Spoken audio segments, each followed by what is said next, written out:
Welcome to the Fiscal Fortress. Michelle.meiming, a distinguished lawyer, and Eric.chung, a veteran hedge fund manager, deliver insightful commentary on finance and the law and actionable advice. The Fiscal Fortress, where wealth meets wisdom. Hey, Michelle, it's so good to see you. You could tell from my voice. Unfortunately, I'm feeling a little bit under the weather. I'm still looking forward to our conversation, but unfortunately, I caught a bug from my 4-year-old who seems like he's sick like every other week. Oh, I feel for you. I remember those times. It doesn't help that the weather has been changing, and I hope you feel better soon. Thank you very much. I'm getting a lot of sleep and drinking as much tea as I can. Michelle, I was really, really looking forward to talking about the two topics for today, which are whether there's going to be a recession and whether it's a good time to buy stocks. And also, I was really looking forward to talking with you about real estate stuff. I'd be happy to hear your part too. I know that that's definitely top of mind, what the health of the state of the economy is. Can you tell me a little bit about your thoughts on where we are with the economy? Yeah, super controversial topic. 6 months ago, people thought it was like 50-50 percent chance that we're going into a recession. We've so far avoided that. So right now we're not technically in a recession, but people are worried. People are really worried about the economy because if you've been watching the news recently, the government is printing trillions of dollars and our deficit is at historic highs. In fact, we're spending more on interest, like paying our interest payments. We're spending more on that than on the U.S. military. So it's kind of a scary time, and people are wondering how long we can do this, and if the government keeps printing money, whether that'll increase inflation, which I think for real estate investors is really, really concerning, because if you've financed your real estate, these interest rate changes are a big deal. For sure. And this time of year, as we're recording, is usually can be a very scary time for investing in the stock market. Yeah, it is an interesting time to think about buying stocks, and everybody's wondering, recession or not, whether this is a good time to buy. And I'm gonna say something kind of controversial. I think that if if you're very heavily invested in tech stocks, I'd be very careful. I'd be very careful because, as we mentioned in previous episodes, uh, AI stocks and a lot of the big Magnificent Seven, the Mag 7 stocks are very, very highly valued because of their AI investments. This is probably a pretty expensive time to buy stocks, and so it might be better to wait. That said, I don't have a crystal ball. Maybe the stock market can keep going up. Also, if you're not invested in tech, just overall, the stock market is pretty pricey, and famous investors like Warren Buffett are famously transitioning to cash right now. So I'd be very careful, and I'd recommend that people talk to their financial advisor about this really important issue.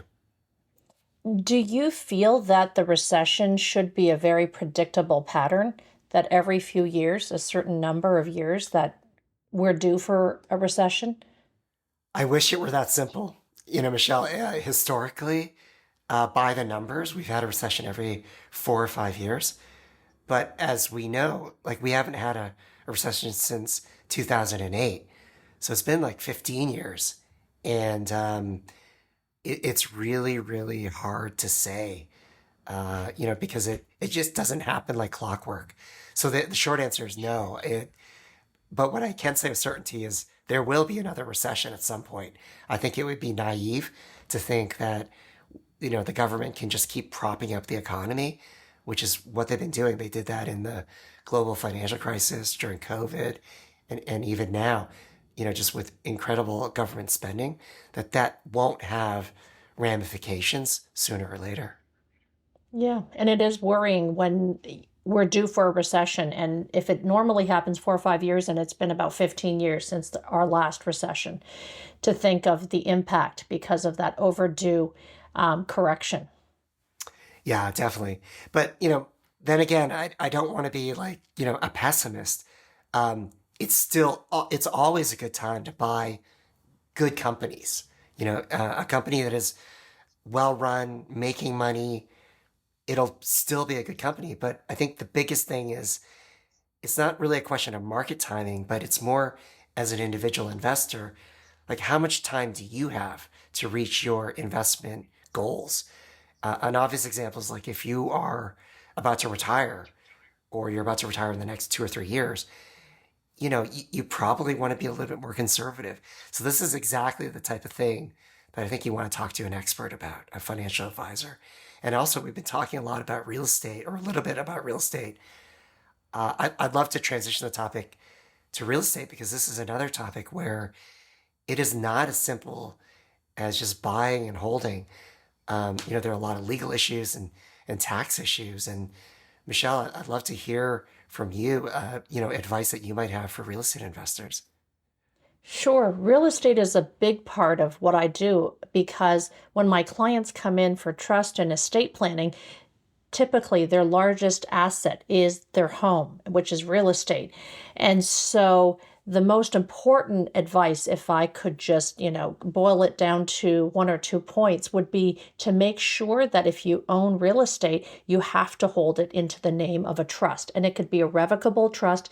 It doesn't have to be complicated, but it needs to avoid probate because going into probate means that it will be a very long process, will take normally years to get through. And the reason why it needs to go through that is just to simply change ownership and title on the deed. So when we own real estate, it has our names on it. But when that owner passes away, the government will not automatically be willing to change that to our relatives and our children or family members unless it goes either by a trust, which will be much faster and predictable, or by probate, which it could take a long time for that to be decided. And during that period, assets will be frozen, probate fees will be applicable, and probate fees are very significant. They are going to be 3% on average, and that is actually, and it could be double if depending on whether or not the administrator wants to charge fees or not. That is the executor that steps forward to manage that probate process. So we're talking easily over $100,000 in the Bay Area if somebody needs to clear their real estate in probate court.